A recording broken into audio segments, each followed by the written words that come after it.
Hi friends, मैं रेनू अपने YouTube channel Hindi दर्शन में आपका स्वागत करती हूँ। दोस्तों, जो लोग टीजीटी पीजीटी की तैयारी में जुटे हुए हैं, अभी जैसे कि वैकेंसी आई है तो वहाँ पे जो संस्कृत का सिलेबस लगा हुआ है, वहाँ हिंदी वाले जो विद्यार्थी हैं उनको बहुत ही दिक्कत होती है कि हम संस्कृत को कहाँ से पढ़ें ताकि हमारा कवर हो जाए। क्योंकि जो हिंदी के विद्यार्थी हैं, हिंदी को तो तैयार कर लेते हैं, लेकिन संस्कृत को उन्हें पढ़ने में बहुत ही दिक्कत होती है।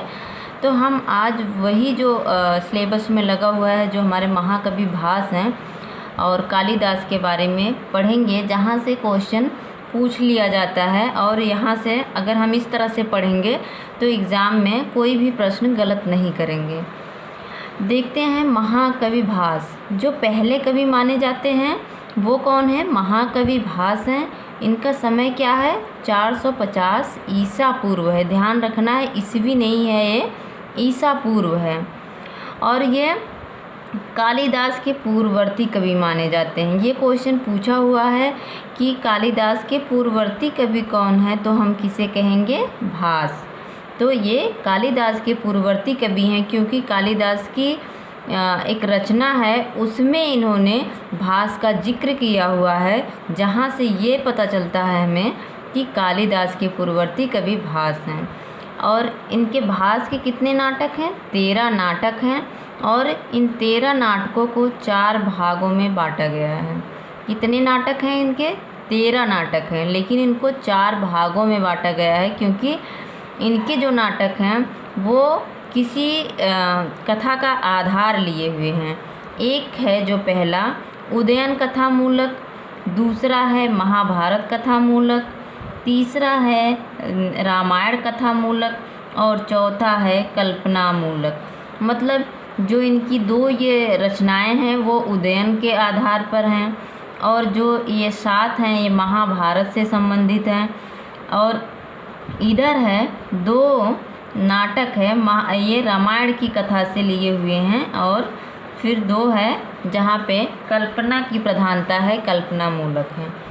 यहाँ से भी क्वेश्चन पूछता है कि उदयन मूलक नाटक कौन कौन से हैं या नहीं करके पूछ लिया जाता है। तो उदयन मूलक कौन है? प्रतिज्ञा यौगंधरायण, प्रतिज्ञा यौगंधरायण। और इसमें अंक कितने हैं? अगर क्वेश्चन टफ बनाना होता है तो अंक पूछ लेता है, तो हमें वो भी पढ़ते चलना है। अंक कितने हैं इसमें? 4 अंक हैं। प्रतिज्ञा यौगंधरायण में 4 अंक हैं। स्वप्नवासव दत्तम, ये पूछा जाता है। स्वप्नवासव दत्तम, ये कितने अंक हैं? इसमें 6 अंक हैं। स्वप्नवासव दत्तम में कितने अंक हैं? 6 हैं। और इसको हम ऐसे भी याद कर दे सकते हैं। स्वप्न जो देखते हैं क्या करते हैं? अच्छा देखते हैं ना, तो 6 में भी 6 आ रहा है और अच्छा में भी 6 आ रहा है। स्वप्न कैसा देखते हैं? अच्छा देखते हैं। तो स्वप्नवासवदत्तम में 6 अंक हैं। इसके बाद है महाभारत मूलक। महाभारत मूलक में 7 नाटक आते हैं। उरुभंग, इनका एक जो एकांकी है इनकी, वो क्या है? उरुभंग है। दूत वाक्यम, ये भी इनकी क्या है? एकांकी। कभी कभी विधा पूछ लेता है, तो याद रखना है उर्भंग और दूत वाक्यम क्या हैं? एकांकी हैं, मतलब 1 अंक वाले हैं। इसके बाद है पंचरात्र। पंचरात्र में कितने अंक हैं? 3। अब यहाँ देख रहे हैं त्रा लिखा है ना, 3 से 3 होता है, तो याद रखना है, ट्रिक बना लेना है कि पंचरात्र में कितने अंक हैं। तो जो संस्कृत होता है त्रि मतलब 3 होता है, तो यहाँ 3 अंक होते हैं। बालचरित, बालचरित जो है इनका, बालचरित में कितने अंक हैं? 5। बालचरित, कोई भी बालक 5 साल तक ही बालक माना जाता है। कहते हैं कि वो 5 साल के बाद फिर उसको स्कूल जाना रहता है, या 5 साल के बाद उसको बालक नहीं मानते हैं। तो बालचरित याद रख लेना है। बालचरित, बालक का चरित्र कितने साल तक? 5 साल तक। तो इसमें कितने अंक हैं? 5 अंक हैं। दूत घटोत्कच, ये क्या है? एकांकी है। दूत घटोत्कच 1 अंक वाला है, इसलिए एकांकी है। मध्यम व्यायोग, ये भी क्या है? एकांकी है। कर्णभार, कर्णभार, मध्यम व्यायोग, दूत घटोत्कच, दूत वाक्यम, उर्भंग, ये सब क्या हैं? एकांकी हैं। बाकी पंचरात्र 3 अंक का नाटक है। बालचरित 5 अंक का नाटक है। हाँ, बस इतना ही है। इसके बाद हमारा है रामायण कथा मूलक। रामायण कथा मूलक में 2 ही नाटक हैं, मतलब रामायण को आधार बनाकर इन्होंने लिखा। एक प्रतिमा नाटक है और दूसरा है अभिषेक नाटक। प्रतिमा नाटक में हम देखते हैं कितने अंक हैं। प्रतिमा नाटक में 7 अंक हैं और अभिषेक नाटक में कितने अंक हैं? 6 अंक हैं। प्रतिमा नाटक 7 अंक और अभिषेक नाटक जो है वो 6 अंकों में है। इसके बाद चौथा है कल्पना मूलक नाटक। कल्पना मूलक में भी 2 ही हैं। इसमें पहला कौन है? अभिमारक। अभिमारक में 6 अंक हैं और चारुदत्त में 4 अंक हैं। चा से चारु और चा से 4, अगर ऊ की मात्रा हटा देंगे तो यहाँ 4 बच ही रहा है। तो इस तरह से हमें अपनी ट्रिक बना लेनी है। अगर एग्ज़ाम में पूछे कि चारुदत्त में कितने अंक हैं तो याद करना है 4 में आगे 4 लिखा हुआ है तो कितने अंक हैं? इसमें 4 अंक हैं। तो इस तरह से हमें हमारा भास जो महाकवि हैं उनकी रचनाएं याद हो गई। कौन कौन है? उदयन मूलक, महाभारत मूलक, रामायण कथा मूलक और कल्पना मूलक। और इनके अंकों को भी ध्यान देना है कि किस किस नाटक में किस किस रचना में कितने अंक हैं। यहाँ से जो नायक नायिका पूछा जाता है वो कम पूछा जाता है, इसलिए हमने नहीं लिखा है। हमें वही पढ़ना है जो एग्ज़ाम में अक्सर पूछा जाता है। इसके बाद हम देखते हैं महाकवि कालिदास। महाकवि कालिदास भास के बाद के हैं, प्रथम शताब्दी ईसा पूर्व। प्रथम शताब्दी ईसा पूर्व इनका समय क्या है? प्रथम शताब्दी ईसा पूर्व।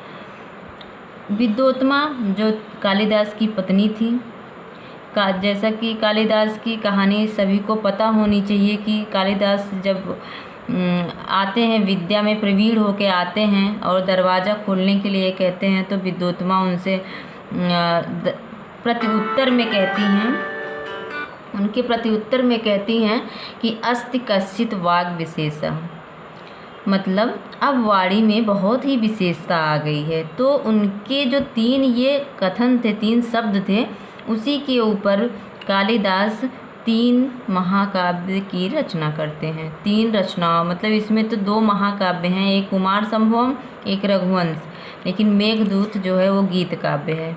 तो जो कालिदास हैं वो 3 अपनी महत्वपूर्ण रचनाएं रचते हैं। अस्ति से कुमार संभवम, कश्चित से मेघदूतम, वाग विशेष से रघुवंश। एग्जाम में पूछ सकता है अस्ति से कौन सी रचना होती है तो कुमार संभवम की, कश्ति से मेघदूतम और वाग विशेष से रघुवंश। और इन्हीं तीनों रचनाओं को लघुत्रयी कहा जाता है। याद रखना है, वेरी इंपॉर्टेंट क्वेश्चन है ये। इन्हीं तीनों रचनाओं को क्या कहा जाता है? लघुत्रयी में स्थान दिया गया है। इनको ट्रिक है ये हमारी, वो क्या है? ये ट्रिक है। कु से क्या हो जाएगा? कुमार संभवम, और मे से क्या हो जाएगा? मेघदूतम, रा से क्या हो जाएगा? रघुवंश महाकाव्य। अगर हम कुमेर याद कर लें तो लघुत्रयी में याद हो जाएगा कि कुमार संभवम, मेघदूतम, रघुवंश। और यहीं पे हम बृहत्त्रयी को भी याद कर लेते हैं। बृहत्त्रयी में कितने हैं? 3 रचनाएं आती हैं। किसिनय, इसकी ट्रिक है, ये ट्रिक है। किसिनय, की से किरातार्जुनीयम हो जाएगा, सी से शिशुपाल वधम हो जाएगा, नय से नरसिद्धि चरितम हो जाएगा। किरातार्जुनीयम की रचना भारवी करते हैं, उसमें कितने हैं? 18 सर्ग हैं। शिशुपाल की रचना मांग करते हैं, 2 बढ़ते जाएंगे सर्ग, इसमें 20 सर्ग हैं। और नैषधि चरितम की रचना श्री हर्ष ने किया, 2 सर्ग और बढ़ा देते हैं, ये 22 सर्ग हो जाते हैं। इसके बाद हम देखते हैं कालिदास की रचनाओं का क्रम। अभी जो विगत वर्षों में पेपर हुए हैं उसमें रचनाओं का क्रम भी पूछा गया है, तो हम देख लेते हैं। ऋतु संहार, कुमार संभवम, मालविकाग्निमित्रम, विक्रमोर्वशीयम, मेघदूतम, रघुवंशम, अभिज्ञान शाकुंतलम। इसको थोड़ा सा ट्रिकी कर लेते हैं। ऋतु संहार, जब ऋतु होती है तो कौन निकलता है? कुमार लोग ना, बच्चे बाहर निकल जाते हैं। ऋतु हुई, कुमार लोग बाहर निकले, फिर क्या करते हैं? मालविकाग्निमित्रम, अपने मित्रों के साथ वो क्या करते हैं, बाहर निकलते हैं ना। कुमार किसके साथ निकले, मित्रों के साथ, तो मालविकाग्निमित्रम तीसरे नंबर पे हो जाएगा। इसके बाद विक्रमो वर्षीय, मित्र का क्या नाम है, विक्रम। मित्र के साथ निकले, मित्र का क्या नाम है, विक्रम। और फिर मेघ, बारिश हो रही है ना, ऋतु यहाँ हुई तो मेघ, मेघ। इसके बाद फिर रघुवंश बन जाते हैं और अभिज्ञान होता है, अभिज्ञान शाकुंतलम। तो पहली रचना इनकी कौन सी है, ऋतु संहार है, जो गीत काव्य है, इसमें 6 सर्ग हैं।